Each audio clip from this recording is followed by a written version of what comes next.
Crime alert, जुर्म के खिलाफ आवाज। अरे रुको रुको रुको, क्या कहा डॉक्टर ने?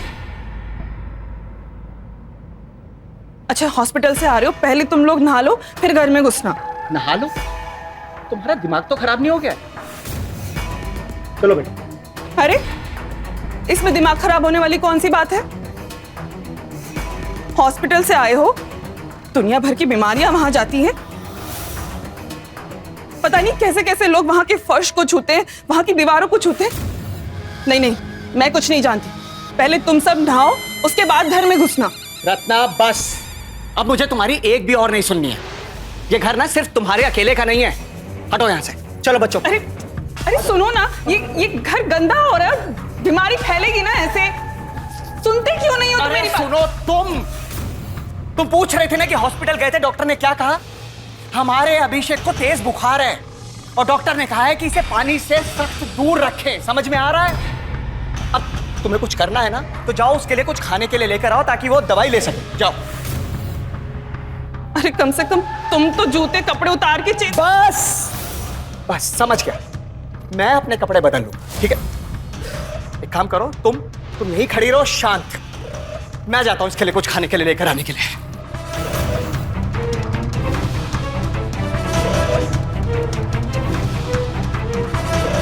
मम्मी ये क्या कर रहे हैं आप? मम्मी छोड़ो ना। अभिषेक, रत्ना, क्या कर रही हो? अरे हटो, ये क्या कर रही हो तुम? अरे तुम्हें समझ में, अरे छोड़ो, कर रहे हो? छोड़ो पापा। अभिषेक बेटा, अभिषेक उठ। अभिषेक बेटा, आंखें खोल। अभिषेक,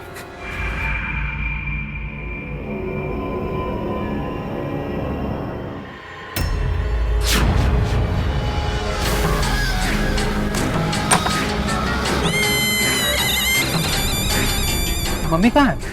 फोन कर। मम्मी फोन नहीं उठा रही है। पापा को फोन कर। पापा का फोन इस कमरे में?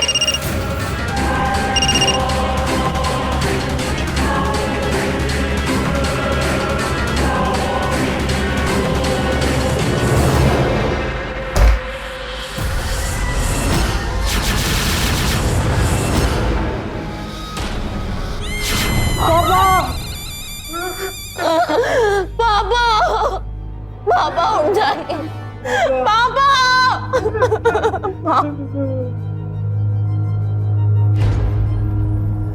पापा मैं नहीं जाऊंगी घर छोड़ के, आप प्लीज उठिए। पापा उठ जाइए। आप जानते हैं इनकी माँ कहाँ है? पता नहीं सर, बच्चे कॉलेज से आए और उन्होंने भास्कर को सीलिंग पे लटके हुए देखा और मुझे कॉल किया। आपने हमें फोन किया था? सर आपको कॉल मैंने किया था।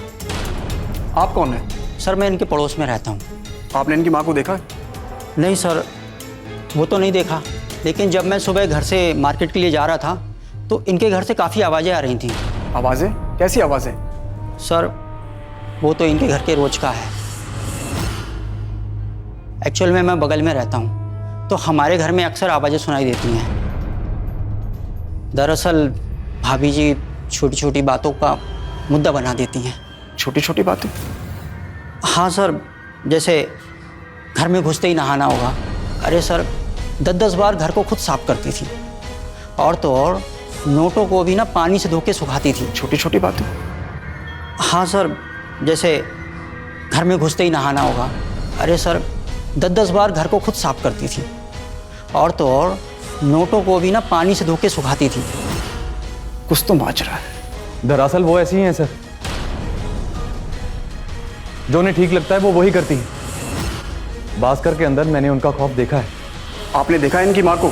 सर मैंने ना भास्कर साहब की गाड़ी को बाहर जाते देखा था, तो दोनों लोग साथ में ही थे, लेकिन अभी उनकी कार घर के बाहर खड़ी है। मतलब ये है कि यहाँ से 2 जने गए थे और लौट कर सिर्फ 1 जना आया है।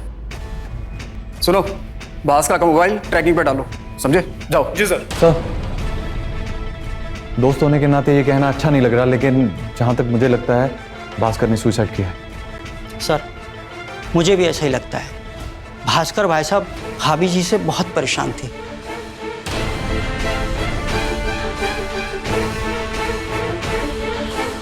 सर, भास्कर के नंबर से पता चला है आज उसके फोन से सिर्फ 2 ही जगह पर कॉल आई थी। कौन सी जगह? सर, एक लोकेशन तो यहाँ की है और दूसरी वसई। वसई? सर, वसई में तो भास्कर का अपना प्लॉट है। वो वहां पे अपने बच्चों के लिए घर बनवाना चाहता था। क्या आप जानते हैं वो प्लॉट कहाँ पर है? जी सर।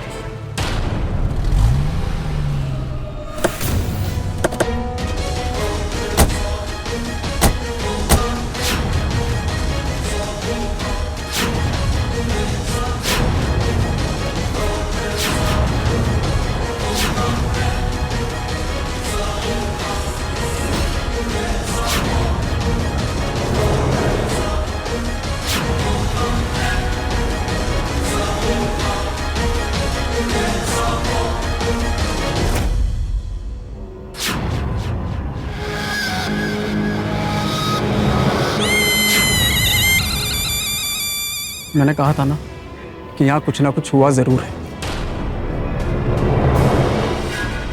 वो देखिए,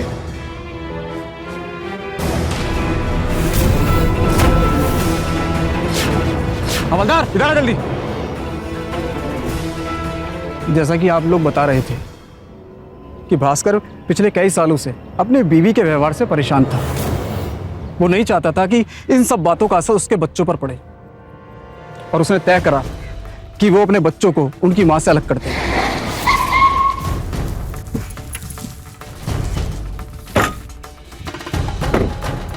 ये कहाँ लाए हैं आप मुझे?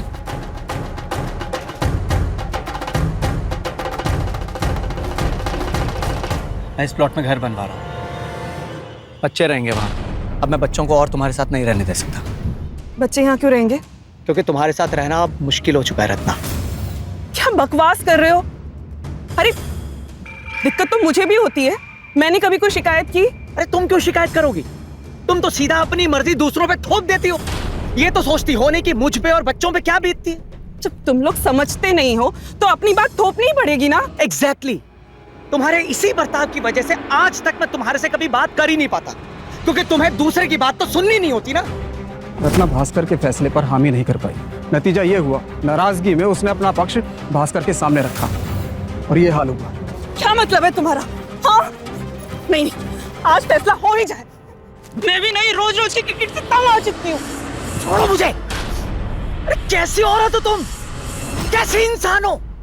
तुम्हारे व्यवहार की वजह से तुम्हारे परिवार वालों का सांस लेना मुश्किल हो गया रत्ना। और तुम कह रही हो कि तुम तंग आ चुकी हो। वाह, दम तो मेरा भी घुटता है ना तुम सबके साथ। दुनिया भर की गंदगी लेकर घर में घुस जाते हो। 1 मिनट की फुर्सत नहीं मिलती है मुझे। ऊपर से मेरी कदर करने की बजाय तुम लोगों को मुझ में दिक्कतें दिखती है। अरे तो छोड़ दो ना।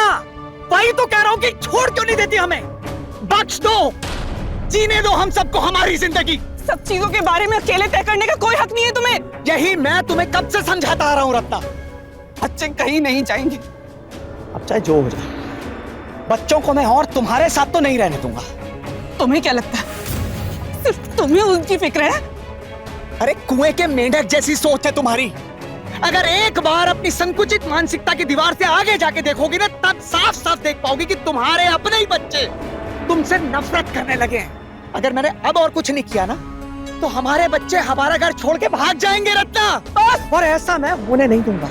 बस करो, बहुत बोल रहे हो तुम। क्यों बुरा लग रहा है? तुम्हारी जिद की सच्चाई तुम्हें बताई, आईना दिखाया तो बुरा लग रहा है? अरे वो तो शुक्र मनाओ कि मैं तुम्हारा पति हूँ, जिसने आज तक बच्चों के मन में उनकी माँ के प्रति थोड़ी सी भी बुरी भावना नहीं जाने दी है। लेकिन हकीकत तो यह है रत्ना कि तुमसे बुरा इंसान ना मैंने जिंदगी में नहीं देखा। चुप कर जाओ। क्यों चुप कर जाऊं मैं?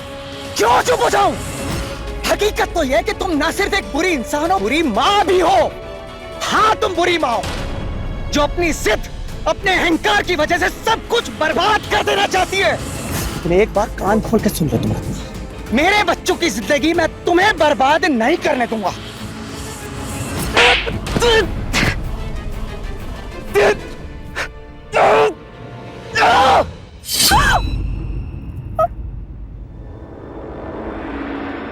रत्ना, रत्ना, रत्ना रत्ना रत्ना रत्ना